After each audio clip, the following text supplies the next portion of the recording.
ఓం శాంతి 19/12/1985 అవ్యక్త బాప్దాద యొక్క మధుర మహావాక్యాలు. Follow father. ఈరోజు స్నేహి పిల్లలందరి స్నేహానికి బదులు ఇచ్చేందుకు బాప్దాద మిలనం జరుపుకునేందుకు వచ్చారు. విదేహి అయిన బాప్దాద దేహాన్ని ఆధారంగా తీసుకోవాల్సి వస్తుంది. ఎందుకు? పిల్లలను కూడా విదేహులుగా చేసేందుకు.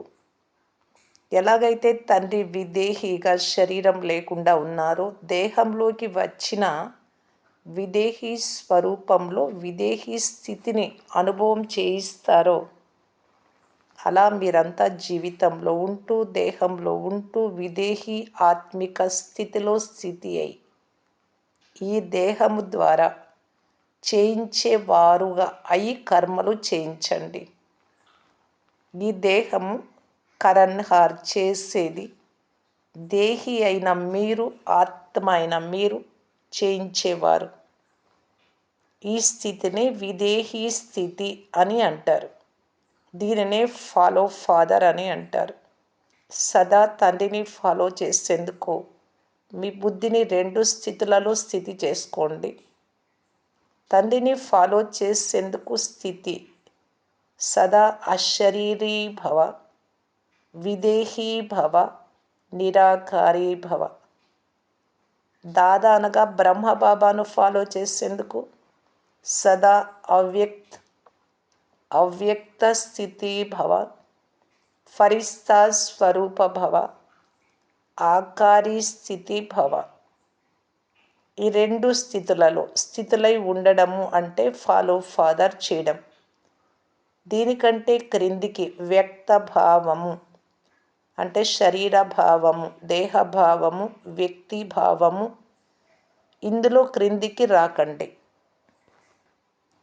వ్యక్తి భావము లేక వ్యక్త భావము క్రిందికి తీసుకొచ్చేందుకు ఆధారం. అందుకే అన్నింటికీ అతీతంగా సదా ఈ 2 స్థితులలో ఉండండి. 3వ దాని కొరకు బ్రాహ్మణ జన్మ జరుగుతూనే బాప్దాద శిక్షణ లభించింది. సంకల్పంలో లేక స్వప్నంలో కూడా ఈ క్రింద పడే స్థితిలోకి వెళ్ళకూడదు. ఇది పరాయి స్థితి. ఎలాగైతే ఎవరైనా ఆజ్ఞ లేకుండా పరదేశానికి వెళ్తే ఏమవుతుంది? బాప్దాదా కూడా ఈ ఆజ్ఞ అనే గీత గీశారు. ఈ గీతను దాటి బయటకు వెళ్ళకూడదు. దేహాభిమానంలోకి రాకూడదు. ఒకవేళ ఆజ్ఞను ఉల్లంఘించినట్లయితే ఆందోళన చెందుతారు, పశ్చాత్తాపడతారు కూడా. అందుకే సదా ఆత్మ గౌరవంతో ఉండేందుకు, సదా ప్రాప్తి స్వరూప స్థితిలో స్థితి అయి ఉండేందుకు సహజ సాధనం ఫాలో ఫాదర్. ఫాలో చేయడం అయితే సహజం అవుతుంది కదా. మీరు జీవితంలో బాల్యం నుండి ఫాలో చేయడంలో అనుభవిగా ఉన్నారు. బాల్యంలో కూడా తండ్రి పిల్లలకు వేలు పట్టుకొని నడపడంలో, కూర్చొని లేవడంలో ఫాలో చేయిస్తారు. మళ్ళీ గృహస్థులుగా అయినప్పుడు కూడా పతి పత్నికి ఒకరి వెనుక ఒకరు అనుసరిస్తూ నడవడాన్ని నేర్పిస్తారు. ఇంకా ముందుకు వెళ్తే గురువులను ఆశ్రయిస్తారు. అప్పుడు గురువుకు అనుచరులుగా అవుతారు, అనగా ఫాలో చేసేవారిగా అవుతారు. లౌకిక జీవితంలో కూడా ఆది మరియు అంతిమంలో ఫాలో చేయడం జరుగుతుంది. అలౌకిక పారలౌకిక తండ్రి కూడా బ్రహ్మబాబా, శివబాబా ఒకే సహజ విషయాన్ని సాధనంగా తెలుపుతారు. ఏం చేయాలి, ఎలా చేయాలి, ఇలా చేయాలా లేక అలా చేయాలా, ఈ విస్తారం నుండి విడిపిస్తారు. అన్ని ప్రశ్నలకు సమాధానం ఒకే ఒక్క మాట, ఫాలో ఫాదర్. బాబాను అనుసరించాలి. సాకార రూపంలో కూడా నిమిత్తంగా ఈ కర్మలు నేర్పించేందుకు పూర్తి 84 జన్మలు తీసుకునే బ్రహ్మ యొక్క ఆత్మ నిమిత్తంగా అయ్యారు.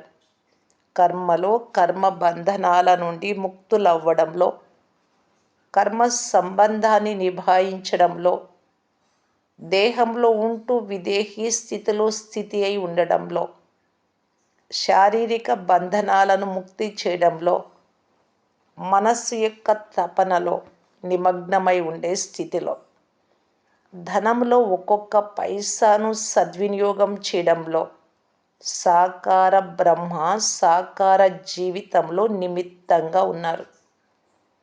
కర్మబంధన ఆత్మ కర్మాతీతంగా అయ్యే ఉదాహరణగా కూడా అయ్యారు. కనుక బ్రహ్మ బాబా యొక్క సాకార జీవితాన్ని ఫాలో చేయడం సహజమే కదా. ఈ పాఠమే, ఈ లెసనే ఫాలో ఫాదర్ చేయడం. శరీరం గురించి కానీ, సంబంధాల గురించి కానీ, ధనం గురించి కానీ ప్రశ్నలు ఉండవచ్చు. అన్ని ప్రశ్నలకు జవాబు బ్రహ్మబాబా జీవితమే. ఉదాహరణకి ఈ రోజుల్లో సైన్స్ వారు ప్రతి ప్రశ్నకు జవాబును కంప్యూటర్ని అడుగుతారు. ఎందుకంటే మనిషి బుద్ధి కంటే ఈ కంప్యూటర్ యాక్యురేట్ అని భావిస్తారు. తయారు చేసే వారి కంటే తయారైన వస్తువే యాక్యురేట్ అని భావిస్తూ ఉన్నారు. కానీ సైలెన్స్ వారు అయిన మీకు బ్రహ్మబాబా జీవితమే ఖచ్చితమైన కంప్యూటర్. అందువలన ఏమిటి, ఎందుకు అనేందుకు బదులుగా బ్రహ్మ జీవితము అనే కంప్యూటర్లో చూడండి. ఎలా, ఏమిటి అనే ప్రశ్నను ఇలాలోకి పరివర్తన అయిపోతుంది.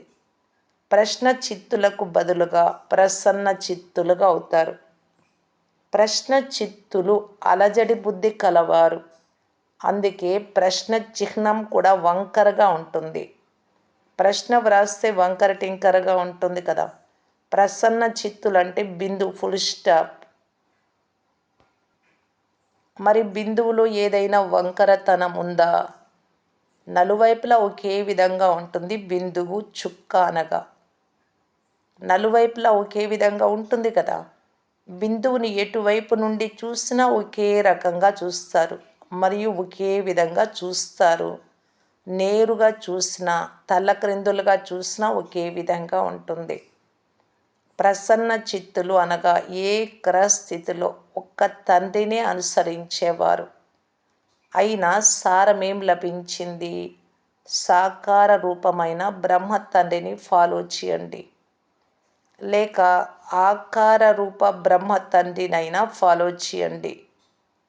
బ్రహ్మ తండ్రినైనా ఫాలో చేయండి, లేక శివబాబానైనా ఫాలో చేయండి. కానీ మాట అయితే అదే, ఫాలో ఫాదర్. అందుకే బ్రహ్మ మహిమ, బ్రహ్మ వందే జగద్గురుం అని అంటారు. ఎందుకంటే ఫాలో చేయడంలో సాకార రూపంలో సాకార జగత్తు కొరకు బ్రహ్మ నిమిత్తంగా అయ్యారు. మీరందరూ స్వయాన్ని శివకుమారుడు, శివకుమారి అని పిలుచుకోరు. బ్రహ్మకుమార్, బ్రహ్మకుమారి అని పిలువబడతారు. సాకార రచనకు నిమిత్తంగా సాకార శ్రేష్ఠ జీవితానికి శాంపుల్గా బ్రహ్మయే అవుతారు. అందుకే సద్గురువు అని శివబాబాని అంటారు. నేర్పించే వారిని కూడా గురువు అని అంటారు.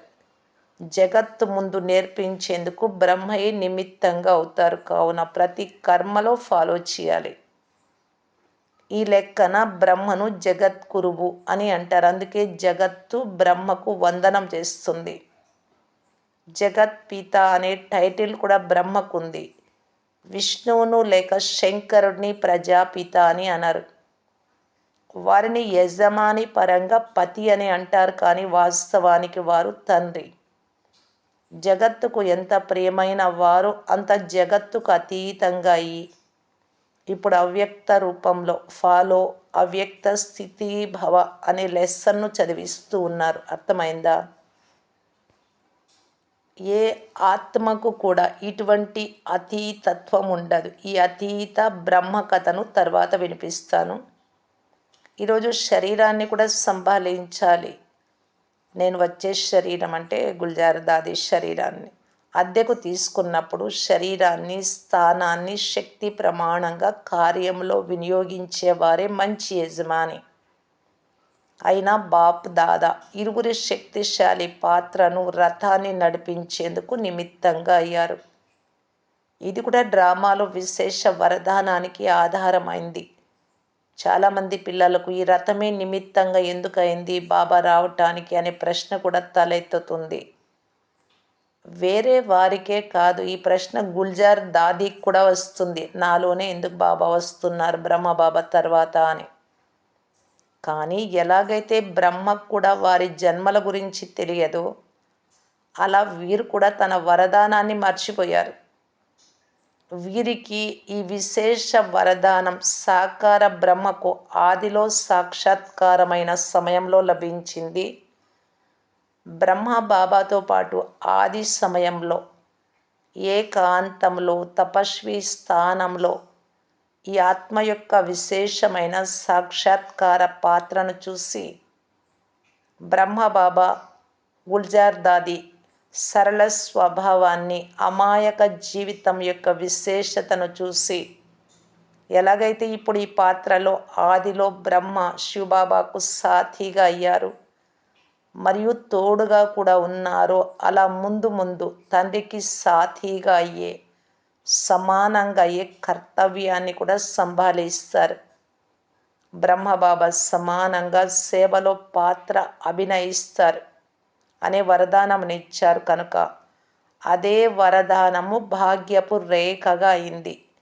బ్రహ్మబాబా సమానంగా రథంగా అయ్యే పాత్ర చేయడం గుల్జార్ దాదీకి నిశ్చయింపబడింది. అయినా బాప్దాదా ఈ పాత్రను అభినయించేందుకు ఈ బిడ్డకు కూడా అభినందనలు తెలుపుతున్నారు. ఇంత సమయం, ఇంత శక్తిని అడ్జస్ట్ చేసుకునే విశేషత అనే లిఫ్ట్ కారణంగా ఎక్స్ట్రా గిఫ్ట్ ఉంది. అయినా బాప్దాదాకు శరీర అవసరాలన్నీ చూడాల్సి వస్తుంది. ఈ వాయిద్యము పాతది, నడిపించే వారేమో శక్తిశాలిగా ఉన్నారు. అయినా హాజీ అనే పాఠం కారణంగా బాగా నడుస్తుంది. కానీ బాప్దాదా కూడా విధి మరియు యుక్తిపూర్వకంగానే కార్యము నడిపిస్తూ ఉన్నారు. పిల్లలను కలుసుకునే ప్రతిజ్ఞ అయితే ఉంది, కానీ విధి పద్ధతి సమయానుసారంగా పరివర్తన అవుతూ ఉంటుంది. ఇప్పుడు 18వ సంవత్సరంలో అన్నీ వినిపిస్తాను. 17 అయితే పూర్తి చేయాల్సిందే. అచ్చా, ఫాలో ఫాదర్ చేసే సహజ పురుషార్థి పిల్లలందరికీ, సదా ప్రసన్న చిత్తులుగా ఉండే విశేషాత్మలకు, సదా చేయించే వారిగా ఈ దేహంతో కర్మలు చేయించే మాస్టర్ రచయితలైన పిల్లలకి, ఇటువంటి బాప్దాదా స్నేహానికి జీవితము ద్వారా బదులు ఇచ్చే పిల్లలకు స్నేహ సంపన్నమైన ప్రియ స్మృతులు మరియు నమస్తే. టీచర్ అక్కయ్యలతో అవ్యక్త బాప్దాదా కలయిక. టీచర్లు సదా స్వస్థితి ద్వారా సదా స్వయం కూడా ముందుకెళ్ళేవారు, ఇతరులను కూడా ముందుకు తీసుకెళ్ళేవారు. ముందుకు వెళ్ళాలి, ముందుకు తీసుకెళ్ళాలి. ఇదే టీచర్ల విశేషమైన లక్ష్యము మరియు లక్షణం కూడా. సదా తండ్రి సమానంగా మాస్టర్ సర్వశక్తివంతులైన ఆత్మలుగా అయి ముందుకు వెళ్తూ ముందుకు తీసుకెళ్తూ ఉండండి. మీరు త్యాగంతో భాగ్యాన్ని తయారు చేసుకునే శ్రేష్టమైన ఆత్మలు. సదా త్యాగమే భాగ్యం, శ్రేష్టమైన భాగ్యము, శ్రేష్టమైన కర్మ, శ్రేష్టమైన ఫలం. సదా ఈ ప్రత్యక్ష ఫలంతో స్వయాన్ని, ఇతరులను ఎగిరిస్తూ వెళ్ళండి. స్వయాన్ని ప్రతి కర్మలో నిమిత్తంగా భావించడమే శ్రేష్టంగా అయ్యేందుకు సహజ సాధనం. సేవాధారిగా అవ్వడం కూడా ఈ సంగమ యుగంలో విశేషమైన భాగ్యానికి గుర్తు. సేవ చేయటం అనగా జన్మ జన్మలకు సంపన్నంగా అవ్వటం. ఎందుకంటే సేవ ద్వారా జమ అవుతుంది, అంతేకాక జమ అయిన దానిని అనేక జన్మలు తింటూ ఉంటారు. ఒకవేళ సేవలో జమ అవుతూ ఉంది అనే స్మృతి ఉంటే సదా సంతోషంగా ఉంటారు. సంతోషం కారణంగా ఎప్పుడు అలసిపోరు. సేవ అలసిపోకుండా చేస్తుంది, సంతోషాన్ని అనుభవం చేస్తుంది. సేవాదారులు అంటే తండ్రి సమానమైన వారు కనుక సమానతను చెక్ చేసుకొని తండ్రి సమానంగా అయ్యి ఇతరులను కూడా తండ్రి సమానంగా చేస్తూ ఉండండి. సెంటర్లలోని వాయుమండలాన్ని శక్తిశాలిగా చేసేందుకు 1-2 సార్లు సెంటర్లు తిరుగుతూ శక్తిశాలి స్మృతిని అనుభవం చేసే ప్రోగ్రాంలను తయారు చేయండి. శక్తిశాలి వాతావరణం చాలా విషయాల నుండి స్వతహాగా దూరం చేస్తుంది. ఇప్పుడు స్వయం క్వాలిటీ వారిగా ఈ క్వాలిటీ వారిని తయారు చేస్తూ వెళ్ళండి. అచ్చా. సెకండ్ గ్రూప్తో అందరూ స్వయాన్ని ఎలాంటి మణిగా భావిస్తున్నారు? సంతుష్టమణి అని అన్నారు. ఈనాటి సమయంలో విశేషంగా సంతుష్టత అంటే సంతృప్తి యొక్క అవసరం చాలా ఉంది. పూజలు కూడా ఎక్కువగా ఏ దేవికి జరుగుతాయి? సంతోషి మాతకు. సంతోషి మాతను సంతోషపరచడం కూడా సహజంగా అవుతుంది. సంతోషి మాత త్వరగా సంతృప్తి చెందుతారు. సంతోషి మాతను ఎందుకు పూజిస్తారు? ఎందుకంటే ఈ రోజులలో టెన్షన్ చాలా ఉంది, వ్యాకులతలు చాలా ఉన్నాయి. వీటి కారణంగా అసంతృప్తి పెరుగుతూ ఉంది. అందుకే సంతుష్టంగా ఉండేందుకు సాధనాలను గురించి అందరూ ఆలోచిస్తారు, కానీ అలా ఉండలేరు. కావున ఇటువంటి సమయంలో మీరందరూ సంతుష్ట మణులుగా అయ్యి సంతుష్టత ప్రకాశాన్ని ఇవ్వండి. మీ సంతుష్టత అంటే సంతృప్తి యొక్క ప్రకాశంతో ఇతరులను కూడా సంతుష్టపరచండి. మొదట స్వయంతో స్వయం సంతృప్తిగా ఉండండి, మీకు మీరు. తర్వాత సేవలో సంతుష్టంగా ఉండండి. తర్వాత సంబంధాలలో సంతుష్టంగా ఉండండి. అప్పుడే సంతుష్టమణి అని అంటారు. సంతుష్టతకు కూడా 3 సర్టిఫికెట్లు కావాలి. స్వయంతో స్వయం, సేవతో, సాథీలంటే తోడుగా ఉండే వారితో. ఈ 3 సర్టిఫికెట్లు సంతుష్టతలు తీసుకున్నారు కదా, మంచిది. అయినా ప్రపంచంలోని ఆందోళన నుండి బయటపడి అచలంగా ఉన్న ఇంటికి చేరుకున్నారు మధుబన్కి. తండ్రి ఉండే ఈ స్థానం అచల్ ఘర్, చలించని గృహం కనుక ఇక్కడికి చేరుకోవడం కూడా గొప్ప భాగ్యానికి గుర్తు. త్యాగం చేసినందుకు అచల్ ఘర్లోకి చేరుకున్నారు, భాగ్యశాలురుగా అయ్యారు. కానీ భాగ్యరేఖ ఇంకా ఎంత పొడవుగా గీసుకోవాలి అనుకుంటే అంత గీసుకోగలరు. భాగ్యవంతుల లిస్టులోకి అయితే వచ్చేస్తారు. ఎందుకంటే భగవంతుడికి చెందిన వారిగా అయ్యారు అంటే భాగ్యశాలురుగా అయ్యారు.